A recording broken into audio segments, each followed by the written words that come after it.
Hey everyone, welcome back with another session of geography. So today we will start a new chapter, that is power resources. Right. Now when we talk about these power resources, like we need energy or power to run machines, isn't it? And also to light our homes and also use different means of transport. So all these resources which are like used to generate this power or energy are known as power resources. Alright, now some examples of power resources if you see, like coal, petroleum and natural gas. Alright, now these power resources can be categorized into two types. First we have, that is conventional power resources, and second, that is non-conventional power resources. Now if we see for examples, like under the conventional power resources we have coal, petroleum, natural gas. Alright, and under non-conventional sources we have solar energy, wind energy, biogas, tidal, geothermal and nuclear. So all these things are there. So today we will talk and discuss about conventional power resources. Now, what are these conventional power resources? Now, the power resources that have been in use for a long period of time. These are called conventional power resources. Alright. Now, these conventional sources of power, they are in limited reserve. They have limited reserves and thus exhaustive. Alright. Now, if we see for examples, coal, petroleum, natural gas, firewood and also hydel power, these are some examples of conventional power resources. So today we'll discuss all the different types of conventional power resources one by one. First we have, that is coal. Yes children, so coal is obtained from decayed plants which got buried under sediments thousands of years ago. Now it is also known as a fossil fuel. Now what do you understand by a fossil fuel?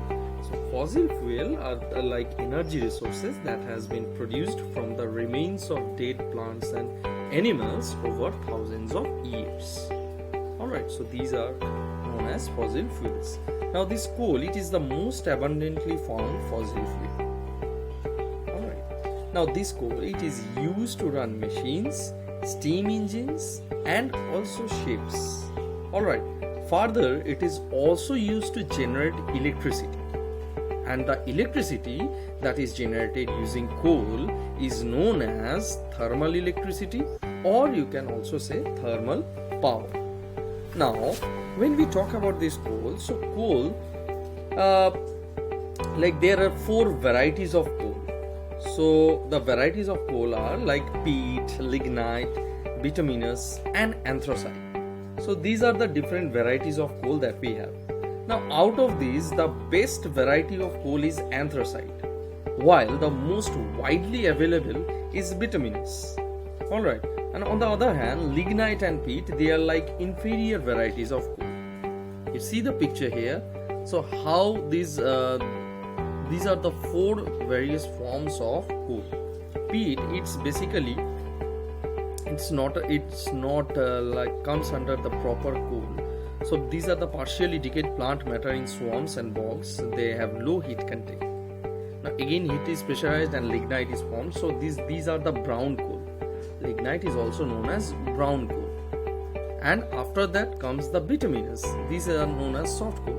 So which are like extensively used as fuel because of its high heat content. Alright, and large supplies also we get all these bituminous. Fine. Now and the last one, that is the hard coal, that is known as anthracite. So these are highly desirable fuel because of its high heat content and low sulfur content. Alright, but the supplies are very limited in most of the areas. Alright. So these are the things. Now another interesting fact about coal is, in India, more than 50% of the coal produced is consumed by the railway and the steel industries. Understood? So this is it. Now the major producers of coal are China. You can see China, they share 45% production in the whole world. China, USA, Russia, Ukraine, South Africa, India, Australia, Germany, UK, and Canada. On the other hand, if we see in India, like coal is found in Damodar River Valley, and the main coal mining areas are Jharia, Dhanbad, Giridih, Bokaro, and Raniganj. These are all the different coal mines in India. Alright. Now, second we have that is petroleum. Now, when we talk about this petroleum, so basically petroleum is a fossil fuel which is trapped in layers of sedimentary rocks, and this comes in the forms of black liquid. So that's why petroleum is also known as black gold. Now, this petroleum, it's drilled from oil fields found in the coastal and offshore regions, and after extraction it is taken to refineries and refined to produce a large number of products such as like petrol, diesel, kerosene, and other lubricants. Alright, now the main petroleum producing countries are Saudi Arabia, Kuwait, Iraq, Iran, UAE, Qatar, and Bahrain. So all these are the main petroleum producing countries. Along with all them, so it's also produced in USA, Russia, China, Venezuela, Egypt, Libya, Algeria, India, Indonesia, and Myanmar. But the percentage a bit less. Alright. And if we talk about in India, it is produced at Bombay High in Mumbai.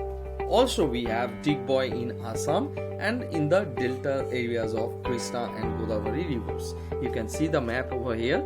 So different places where these petroleum are produced. So all these areas are given. Alright. Now, thirdly we have that is natural gas. Now, this natural gas is basically a mixture of hydrocarbons and consisting mainly of methane.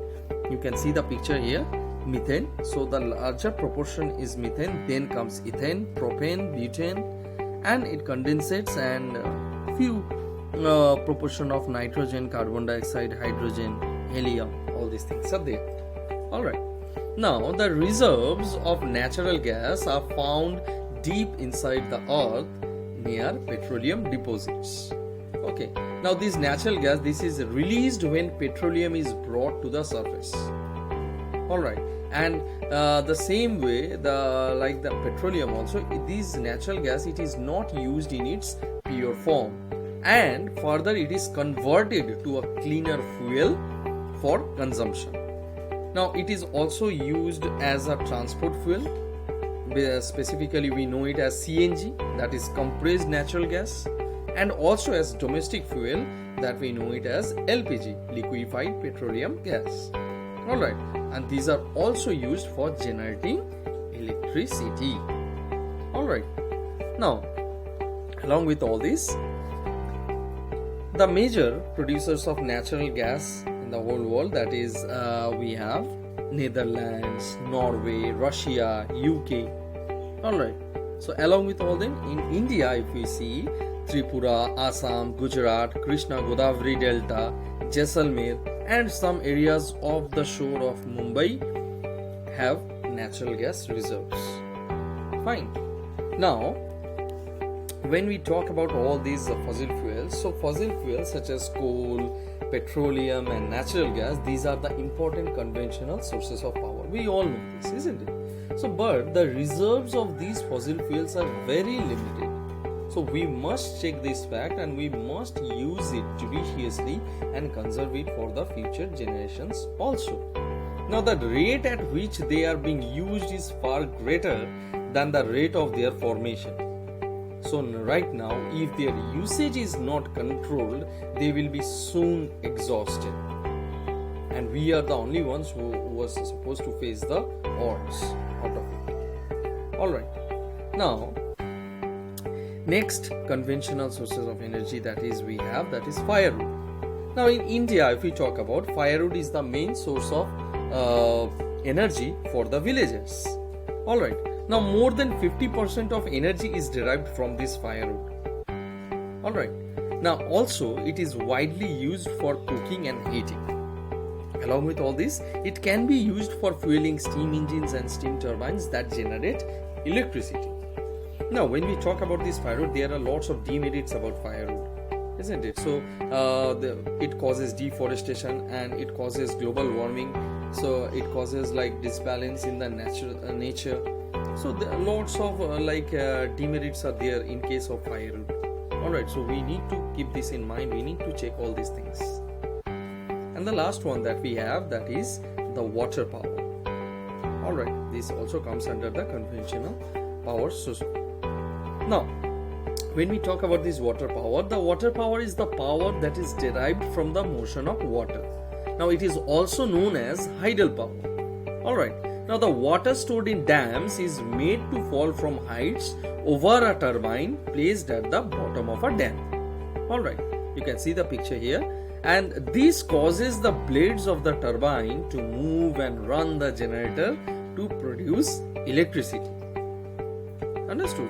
So this whole process, the process by which this electricity is formed, this is known as hydroelectricity. Alright, the whole process is known as hydroelectricity. Why? Because the energy produced with the help of running water. Alright. Now, 1/4 of the world's electricity is produced by this tidal power. Understood? Now, Norway. These are the. This is one example you can see. And now places like Norway, Brazil, Paraguay, and China. These are the major tidal power producing countries in the whole world. Now, if we see in India, the major tidal power stations are Damodar River Valley, Damodar Valley Projects, Bhakra Nangal Dam, Nagarjuna Sagar Dam, alright, Gandhi Sagar, and lots of others are there. You can see, check out in this map, all the names are given. So these are the different tidal power stations that we have in India. Alright, so that's all we have in this session. Thanks a lot for your support.